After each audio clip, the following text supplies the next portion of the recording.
Greetings, this is Liza Sharp, and this is week 4 of 4 weeks of flow. We are at the last week, and today we are going to ask the question, what do you want? So it sounds like a pretty simple question. What do you want? And if you thought about what do I want right now, you may think a cup of coffee, or I'd love potato chips, or I need to go for a run, or you could make it a little bit broader and think, what do I really want in life? You could think about, what do I want in the future?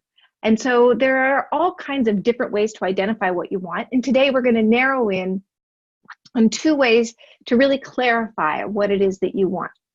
First, we're going to think about, how is it that we live in this sense of want? What is it that we want in these days?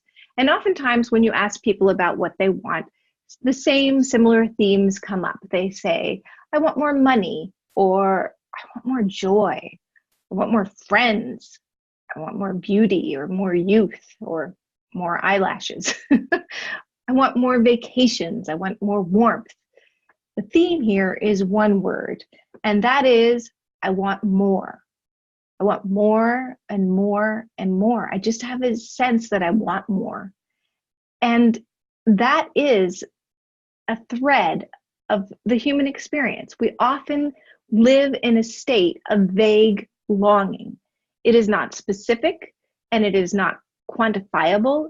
It is a sense of, there is something missing. I want more. Now notice that I said the word just more identifies what is missing. And let's remember that what we focus on expands. So what we're actually focusing on here is that sense of lack. When you want more, you're noticing what you don't have.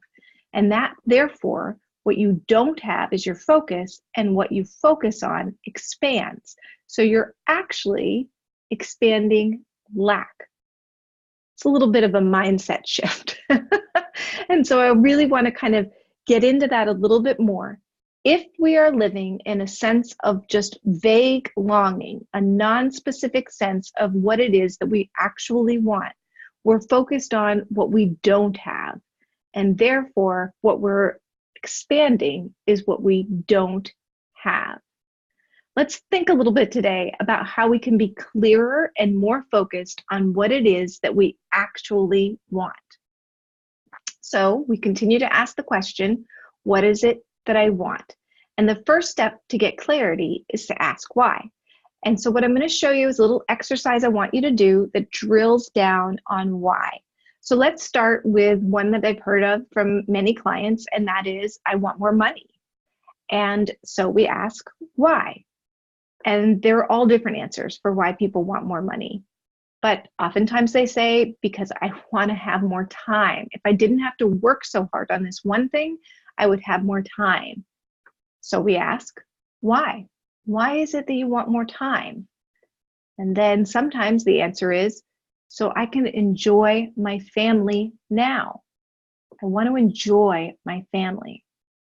Well, why? I want to enjoy my family because I want us to feel connected. I want to feel connected. I want my family members to feel connected. What we have done by asking why is we have drilled down to the emotion of it. And when we identify the emotion, I want to feel connected, then we can take that emotion and bring it into our present moment. Because now we can understand what we really want, and we can figure out how we can take the steps to get it. We thought what we wanted was more money, but what we really wanted was more connection. And so as we start to feel more connection, then we are opening the paths for feeling connected.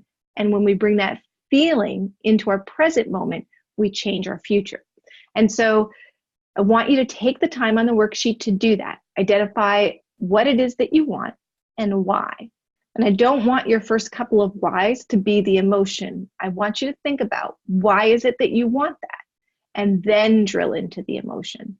And sometimes you can come up with an emotion and then you want to continue to go, well, why do I want to feel more worthy? I want to feel more worthy because I want more love in my life or something like that. So really at least take yourself through 4 replications to see what is it that you really want.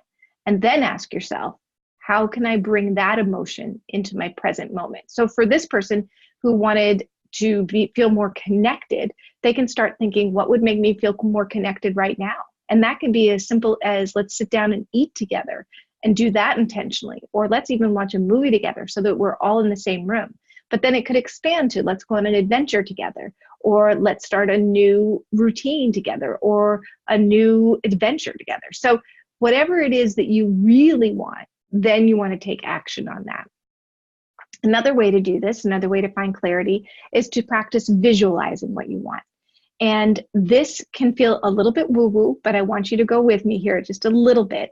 And I'm actually going to provide you with a YouTube video on the worksheet so that you can go through a visualization practice led by somebody else. And what I want you to do is allow clarity to happen for you. So in the visualization, it's often helpful to think of your future self. Who is it that I'm going to be?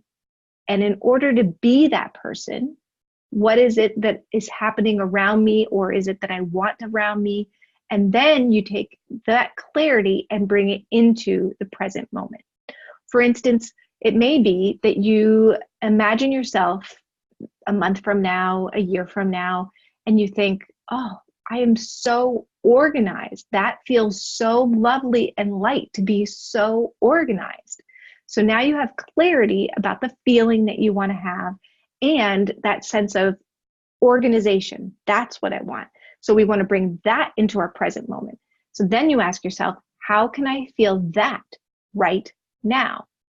And so the question after that is, what actions do the future version of myself take in order to get to that place? How was it that I started off and got organized? So let's see, if you thought, well, what could I do right now that would make me feel organized? You would think about, well, maybe it's my closet. Maybe my closet is really one of those sticking points of feeling organized. And so what you would do is you would organize your closet. And this is a compounding effect. We are identifying what it is that would move the needle just a little bit. And so let's think about, if you move the needle just 1% today, then you compounded that. You wouldn't move it 2% the next day, right? You would have moved it 1% and then compounded that with 1%. And so we're going to really start moving the needle over time. So what you want to do is you want to visualize, who is it that I want to be? What is it that I can do to get there? And then you take action today. So in this process, we're identifying the emotion, we're identifying the action, and then we're moving the needle by taking the action. And so what I want to challenge you to do, as you think about the different ways you can move the needle in your life this week, I want you to think about, there are some really simple wins that you can do to move the needle. Having your kids set the table could be one win to getting them to be more involved in the house, or organizing a drawer could be one way to feel more organized. Now, I want you to think about, what are some bigger steps I could take by the end of the year or by the end of the month that would allow me to really feel like I was moving the needle? And these require a little more investment from yourself. But I want to tell you that you're worth the investment, because you're moving the needle, not even just 1%, but a bigger percentage. And ways that you can do this are, for instance, hiring a personal trainer to move the needle further on your health, or getting a gym membership. So what is it that would really move your needle forward there? I think as a life coach that's a huge way to move the needle. That can be a big way to move the needle in your business, in your relationships, is by having someone else in your life really helping you figure out what are those action steps and then holding you accountable to them. Or moving the needle in, say, like organization part of your life. You could hire somebody, you could hire an admin, or you could hire somebody to come in and organize your house or help you develop systems. And so those kinds of places where you choose to really invest, those are the places that really move the needle. What I want you to leave with is you not only can have what you want, you deserve to have what you want. That is a mindset shift. But I hope after 4 weeks of walking through this process of thinking about flow, that you understand that what you focus on expands. And then when you really get centered and listen, what you actually want is good. It's healthy. It's beneficial to you and to the world and to those people who are in your world. And when you are listening and you're in alignment and you're overflowing, what it is that you want, you so deserve to have. Not because it's selfish, but because it will bring more joy into your life and into the lives of others and into our world. So my challenge to you is to go figure out what it is you want and believe in yourself that you deserve it, and then take the action steps to start getting you there. Congratulations on walking through 4 weeks of flow. This was a way to move the needle. Don't let that momentum stop. You've got this. Thank you.